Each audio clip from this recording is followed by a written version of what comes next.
кын булчуңдарына, жатын булчуңдарына, ички органдарга пайдалуу көнүгүү берейин. Биринчи кынды жумабыз. Бутту жабабыз. Бутту жапкан кезде байкаганыңыздардай көпчүк көтөрүлдү. Көпчүктү атайын көтөрүп койбосок дагы болот. Бутты ачам, кынды ачам. Байкаганыңыздардай көпчүк түштү. Жатындын тамырлары мына бул жактарда дагы жайгашкан.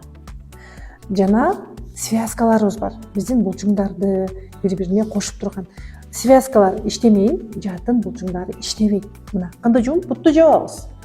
Жатын булчуңдары жыйрылды. Бутты ачам, кынды ачам. Бутты ачкан кезде кын өзүнчө иштеп атат, жатынга тиешеси жок. Бутты ачкан кезде жатын булчуңдары тартылды. Мына ошентип көптөгөн аялдар ушул көнүгүүнү жасап, кистый миома ооруларынан, аденомиоздон жана башка көптөгөн жатын көйгөйлөрдөн арылып алууга толук мүмкүн. Жана кын булчуңдарынын бекемделүүсүнө дагы өтө пайдасы зор. Бирок аялдар бул көнүгүүнү жасап атып дагы ойлонуп, көп адамдын жүгүн мойнуна илип алган болсо, анда айтайын, көнүгүүдөн жыйынтык болбойт. Мен дайыма айтып жүрөм, эгер тегирмендин парасына отуруп алып айланып аткандай жашап аткан болсо, күйөөм өзгөрсө, анан кредитимди жаап алсам, анан үй бүтүп кетсе, анан баары жакшы болот деген абалда жашаган аял болсо, анда көнүгүүнүн пайдасын албайт. Анткени бул аялдын денеси тырышып турат.